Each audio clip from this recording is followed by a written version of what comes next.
Please sir,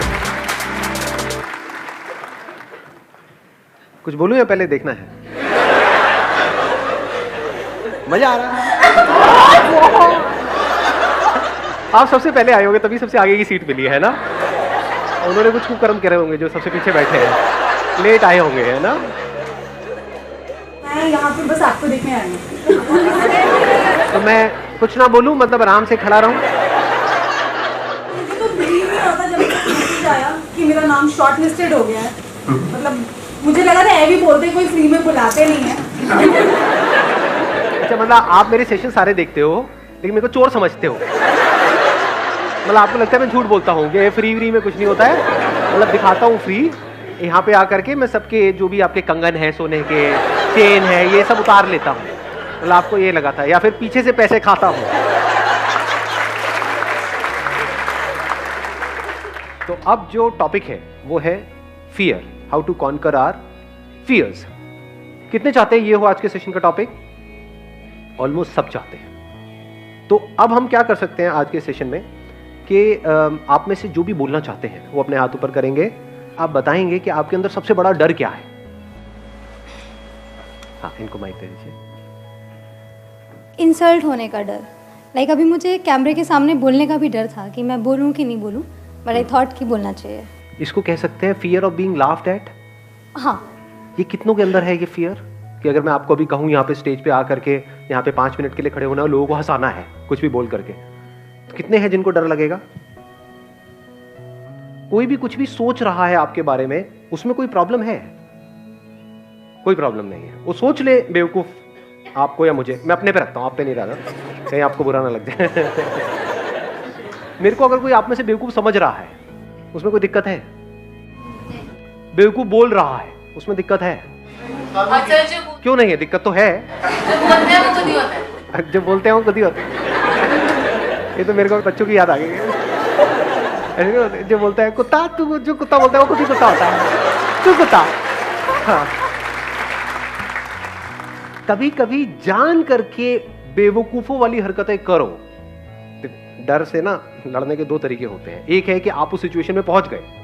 कई बार होता है हम चाहते नहीं है लेकिन एक सिचुएशन में हम पहुंच जाते हैं जहां पर वो डर हमारे आमने सामने होता है, तब हमें पता ही नहीं है कि हम उससे कैसे लड़ें। एक है ऐसी कोई सिचुएशन नहीं है आपकी लाइफ और आप खुद उस सिचुएशन को क्रिएट करो, तो वो सेफ एनवायरनमेंट है।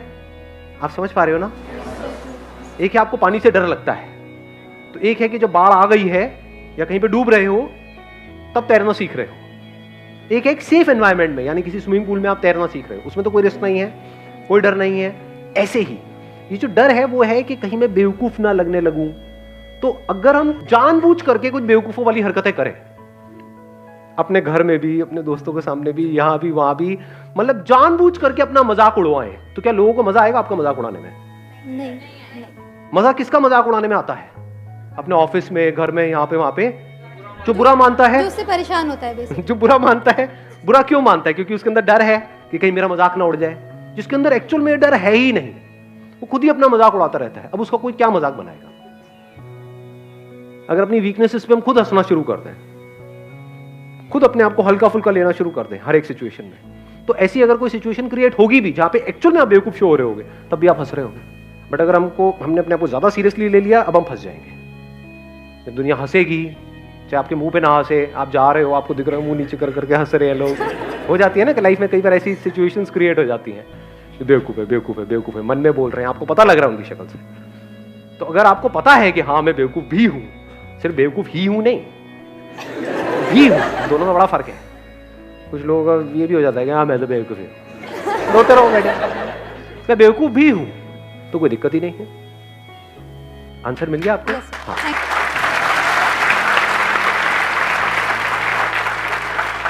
तो प्रैक्टिकली आप कुछ ऐसा करना चाहते हैं यहाँ पे स्टेज पे आकर? नहीं, इतना नहीं है ना, ये सेफ एनवायरनमेंट नहीं है। लाखों लोग इस वीडियो को देखने वाले हैं। बिल्कुल ठीक। अब देखो, अभी इन्होंने कहा नहीं, तो क्या ये सही डिसीजन है, गलत डिसीजन है?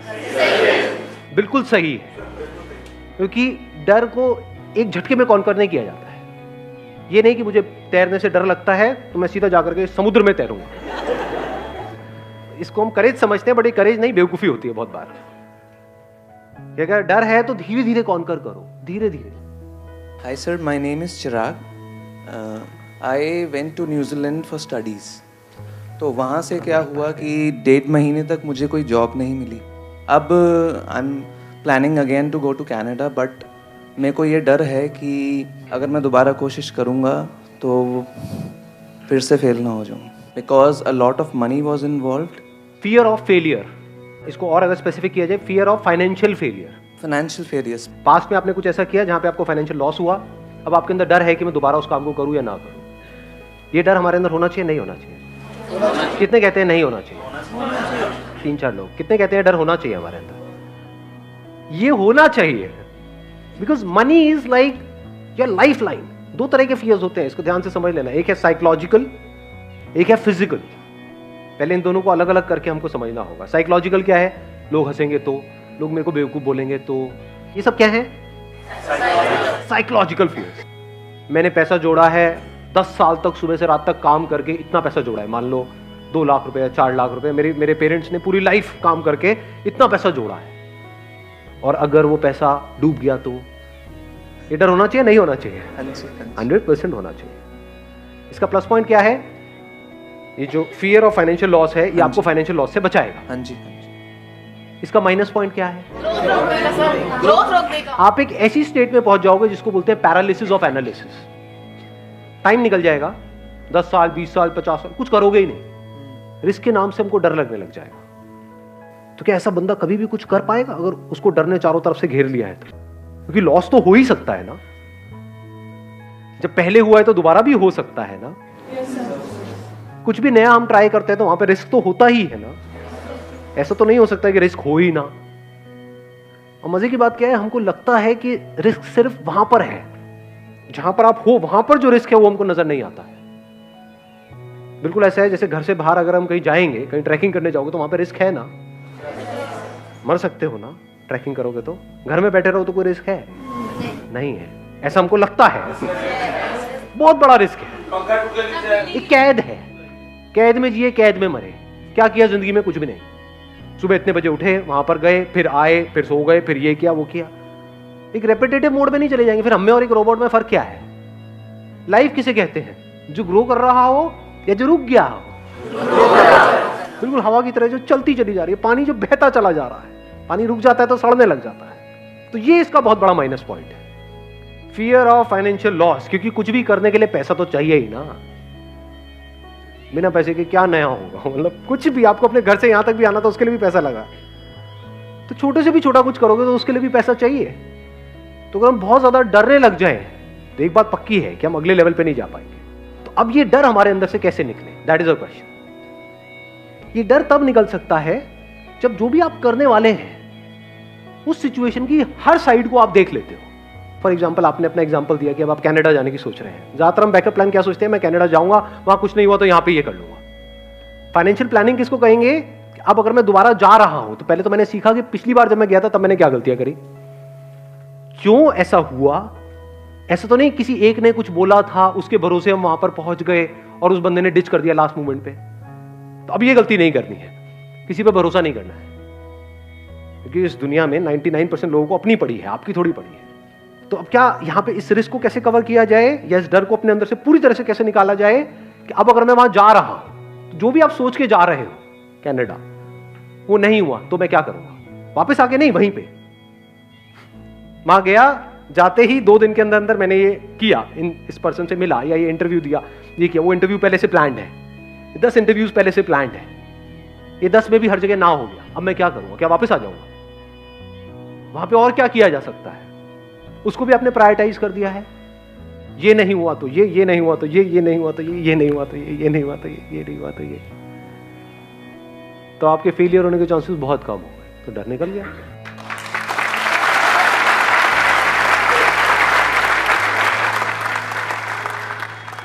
एक टॉपिक जो आपने आज तक बताया नहीं। हाँ, इन पर माइक दे दो। अभी एक्चुअली में होता क्या है, जिनके पेरेंट्स है, मतलब घर बना हुआ है, जैसे ज़रूरत का सामान है, रोटी कपड़ा और मकान है, वो तो सारे रिस्क ले सकते हैं। जो मेरे जैसे खुद चल के, जिन्होंने मतलब कुछ नहीं था हमारे पास, फिर मैंने एक अपना स्टैंडर्ड बनाया, घर बनाया, ऑटोमेटिक गाड़ी ली, सरकारी नौकरी, सरकारी अफसर बना, सब कुछ बन गया। और शादी भी हो गई, वो भी आजकल वो हो गया ना उतनी नहीं, तो वो भी हो गई। तो ओवरऑल मतलब आज की नज़र में सबके सामने मैं बहुत सक्सेसफुल हूँ। सब कहते हैं हाँ इसके पास बड़ा घर है, बड़ी गाड़ी है, लेकिन मैं मेरी जॉब से खुश नहीं हूँ। मेरे को मतलब जाना ही पसंद नहीं है, पसंद ही नहीं है मेरे को मेरी जॉब। ये सब आप बोलना चाहते हैं कैमरे में? हाँ कोई दिक्कत नहीं है। अब बात है कि अब मैं खच्चर, मेरे को खुद फील लगे मैं खच्चर हूँ। मैं रोज़ सुबह जाता हूँ 9 बजे, रात को 9 बजे घर आता हूँ, ठीक है, वो पैसा आ रहा है, जितना भी तनख्वाह मिल रही है, सरकारी अफसर है तो तनख्वाह तो फिक्स है, अभी इतनी मिल रही है। तो अब क्या EMI तो जा रही है, गाड़ी की भी जा रही है, घर की भी जा रही है, तो मैं मेरी लाइफ से बोर हो गया, तो मैंने रिजाइन कर दिया। रिजाइन कर चुके ऑलरेडी? हाँ मैंने रिजाइन कर दिया। अच्छा तभी इतना बोल रहे हो आप? क्या यार, मैंने रिजाइन कोई कर दिक्कत दिया। नहीं है। हाँ नहीं मैंने रिजाइन दे दिया। अब आप समझ सकते हैं एक सरकारी अफसर इतनी बड़ी पोस्ट से रिजाइन दे दिया तो घर वाले सब अगेंस्ट हो गए कि तू करेगा क्या, मुझे नहीं पता क्या करना, मुझे ये जॉब नहीं करनी। मेरे को 1 साल हो गया और अब मेरी हालत हो गई खराब क्योंकि वो जो EMI जा रही है वो तो जा रही है, जाहिर है। अब मैं ये कहना चाहता हूँ कि जो अपने सपने हैं, जैसे मेरे को कुछ बड़ा करना है लेकिन वो घर वालों को तो नहीं करना, तो डर ये है कि अब मेरे सपनों के लिए फैमिली के सपने दांव पे लगाए या ना लगाए। सबसे पहले तो let's give a big hand for him.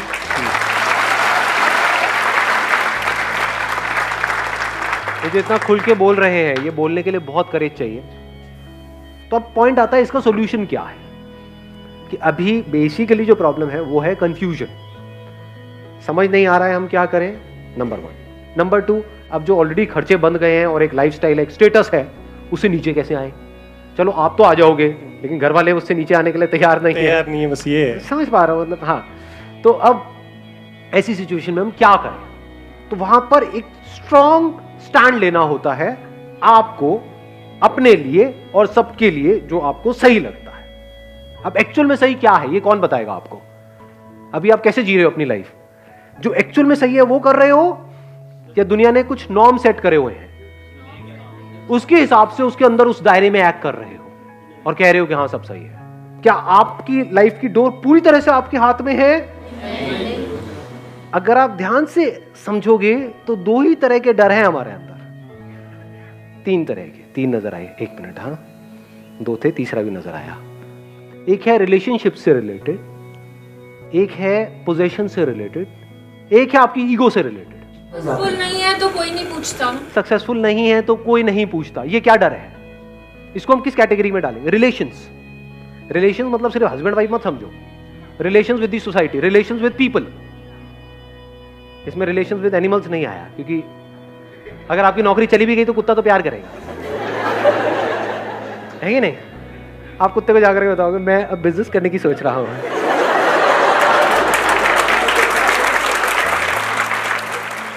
लेकिन अगर किसी और रिलेशन में किसी को बताया तो वो क्या करेंगे? They will not act out of love, उनको आपकी थोड़ी पड़ी है कि आप अंदर ही अंदर फ्रस्ट्रेट हो रहे हो, they will act out of fear. Love में फियर में फर्क देख पा रहे हो?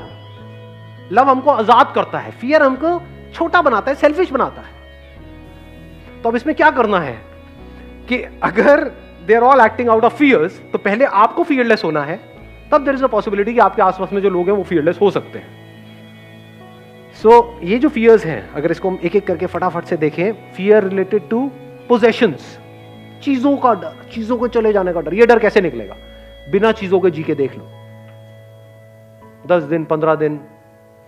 बहुत सारे लोगों के साथ क्या होता है, जब ये चीजें उनसे कोई छीन लेता है तब उनको समझ ही नहीं आता है मैं क्या करूं। तब ज्यादातर लोग ऐसे में या तो बिल्कुल ही अंदर से खत्म हो जाते हैं, डिप्रेशन में चले जाते हैं। ये जो लाइफस्टाइल होता है एक तरह का, उसको खोने का डर कब निकल सकता है? जब आप एक्चुअल में ऐसे जी रहे हो कि आपके पास शायद पैसा बहुत है, लेकिन आप बड़ी से बड़ी गाड़ियों में भी घूम रहे हो और पैदल भी घूम रहे हो, स्कूटर पे भी घूम रहे हो। गाड़ी का मतलब क्या है? चाहे छोटी हो चाहे बड़ी हो, कहीं पहुंचने के लिए है ना।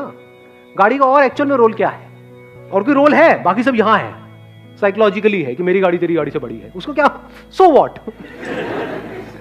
मतलब अपनी सेटिस्फैक्शन आप ढूंढ रहे हो औरों की आंखों में, उनको जला करके आपको सेटिस्फैक्शन मिल रही है। होता नहीं है जब नई नई गाड़ी लेते हैं और कोई बाइक पे है उसको ऐसे दिखते हैं, देख गरीब देख। तो क्या करना होगा? ये डर कैसे निकलेगा? अकेले में कम से कम रिसोर्सेज में अपने साथ में टाइम स्पेंड करो। कुछ दिन तक किसी गुरुद्वारे में जाओ, वहां पे जाकर के खाना खाओ, देखो कितना टेस्टी है, फ्री है, है नहीं है? तो आपको ये पता होना चाहिए कि कैसे कम से कम पैसे में या बिना पैसे के भी मैं जी सकता हूं और खुश रह सकता हूं? इतनी अकल होनी चाहिए। इसको और अगर सिंपल करूं, अपने अंदर झांक के देखा मैं किन चीजों पे डिपेंड हूं जिसके बिना मैं फड़फड़ाने लग जाता हूं, किन लोगों पे डिपेंड हूं, हैबिट पड़ जाती है ना एक तरह की, जिनके साथ हम रह रहे होते हैं, चाहे अंदर से लड़ाई झगड़े होते हैं लेकिन आदत पड़ गई है। जैसे फॉर एग्जांपल आपको एडिक्शन है कि भाई डेली मेरा ये फ्रेंड है, मेरे को उसके साथ में टाइम स्पेंड करना ही करना है। एक फ्रेंड सर्कल बन जाता है, एक मिनट सुनना, एक फ्रेंड सर्कल बन जाता है 5-7 लोगों का, उसमें पता है वो सब मिल करके आपकी ले रहे हैं, मतलब जो भी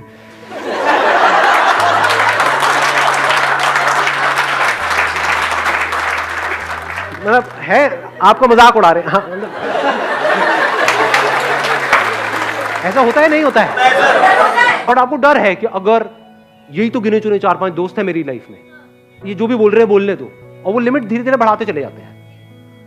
कई बार ऐसा होता है सारी हदें पार कर जाते हैं, आपके बारे में बोल रहे हैं, आपके माँ बाप के बारे में बोल रहे हैं, वो बंदे सुने चले जा रहे हैं। क्यों? क्योंकि डर है कि इन्होंने मेरे को अपने ग्रुप से निकाल दिया तो मेरा क्या होगा। डर है ना, तो छोड़ दो ना उस ग्रुप को कुछ टाइम के लिए, महीने के लिए, 2 महीने के लिए देखो छोड़ करके, क्या उसके बिना आप जी सकते हो? तो आपके अंदर कॉन्फिडेंस आएगा, अब आप वहां पे स्टैंड ले सकते हो। नहीं तो you will act always out of fear कि मैंने बोला तो कहीं लड़ाई ना हो जाए, कहीं ये ना हो जाए, वो ना हो जाए। डर में किसी के साथ रह रहे हो, ये कोई रहना होता है? डर में कोई आपके साथ रह रहा है, कोई रहना है? रहना है तो प्यार को फाउंडेशन बनाओ ना। प्यार का मतलब क्या होता है? तुझे जो करना है कर, साथ रहना है रह, छोड़ना है छोड़ दे, कल छोड़ना है कल छोड़, अभी छोड़ना है अभी छोड़। कोई और समझ आ जाए तो बहुत बढ़िया है, जाओ। When love is the foundation, तो वहां पर कोई डर नहीं होता। Where there is fear, there is no love. Where there is love, there is absolutely no fear. और कौन सा रह गया? ईगो। अब ये डर कैसे निकलेगा हमारे अंदर से? ईगो क्या होती है? What is ego? नहीं, सिर्फ ये नहीं कि मैं हमेशा सही हूं। कोई बोलता है ना कि मैं तो बिल्कुल ही गलत हूं, मैं तो गया गुजरा हूं, वो भी ईगो है। ईगो हम किसको समझते हैं? मैं ये, मैं वो एरोगेंस है। ईगो का मतलब क्या है? मैं ये हूं, तू वो है, ये ईगो है। जो मुझे तुझसे अलग करती है वो ईगो है। इसकी वजह से मैं सुबह से रात तक अपने आप को औरों से कंपेयर करता रहता हूं और उससे जेलस होता रहता हूं। हर एक की जड़ क्या है अगर ईगो नहीं है तो? मैं किसी को कुछ भी बोल देता हूं, बट कोई जरा सा मुझे कुछ बोले तो मुझे बुरा लग जाता है। ईगो नहीं तो और क्या है? Unless and until you see it as a fact, absolutely clearly, that this ego is an illusion, it's a myth. ये कोई सच्चाई नहीं है, झूठ है। मैं ये हूं, ये कोई सच्चाई नहीं है, झूठ है ये। जब ये देख लेते हो तो वहां से प्यार की शुरुआत हो जाती है। अब मुझ में और तुझ में कोई फर्क नहीं है। जहां पर मैं हूं, ये तू है वो, वहां पर प्यार कहां होगा? प्यार मोहब्बत की बातें होंगी। वो भी तब जब दोनों में से किसी एक को दूसरे से कुछ चाहिए होगा, तब वो बातें शुरू हो जाएंगी। जैसे वो मिल जाएगा उसके बाद में कोई और बातें शुरू हो जाएंगी। ऐसा होता है नहीं होता है? What is ego? अब ये कैसे जाएगी? एक क्वेश्चन है जो अगर आपके अंदर एंटर कर जाता है, that is who am I. Deeply आप अपने आप से क्वेश्चन पूछते हो, किसी और से नहीं कि हु आर यू। ज्यादातर लोग औरों से पूछते हैं हु आर यू। अब उसको छोड़, तू क्या है ना जी। आपके लड़ाई झगड़े बिल्कुल बंद हो जाएंगे, किसी से हो ही नहीं सकते। सारे लड़ाई झगड़ों की जड़ क्या है? ईगो। ईगो कैसे डिसॉल्व हो जाती है पूरी तरह से? जब आप इस सच को देख लेते हो कि मुझ में, तुझ में, इसमें, उसमें कहीं कोई फर्क है ही नहीं। ये सच है। अपने आप को आप, एक पेड़ आपको दिख रहा होता है, उससे अलग समझ रहे होते हो, जबकि आपको इतना सा समझ नहीं आ रहा है रियलिटी के बेस पे कि अगर वो पेड़ आपको ऑक्सीजन नहीं देगा तो आप सांस कैसे लोगे? तो क्या आप और वो कनेक्टेड नहीं हो एक दूसरे से? क्या उससे अलग होकर के आपकी कोई औकात है? आप क्या हो उसके बिना? इस सच को हम देख सकते हैं? नहीं देख सकते हैं। ये जो मैं है ना, मैं, ये ईगो है। मैं ये, मैं वो। अब आप चाहे मैं को ऊपर उठाओ चाहे नीचे गिराओ, दोनों ईगो है।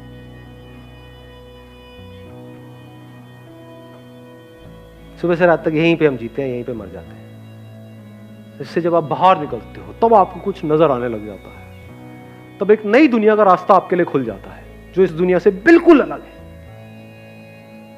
वहां पर मैं और तू कहीं पर भी नहीं है। जैसे फॉर एग्जाम्पल, मैं एक छोटा सा एग्जाम्पल दूंगा, I am not too sure आप कैसे देखोगे।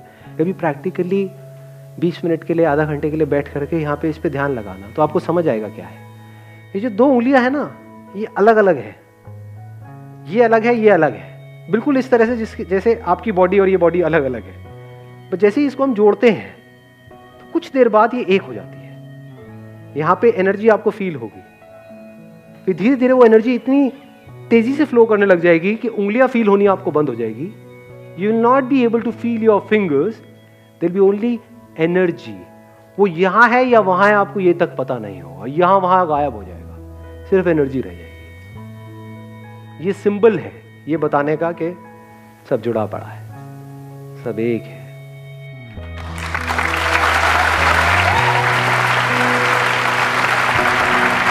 Thank you so much.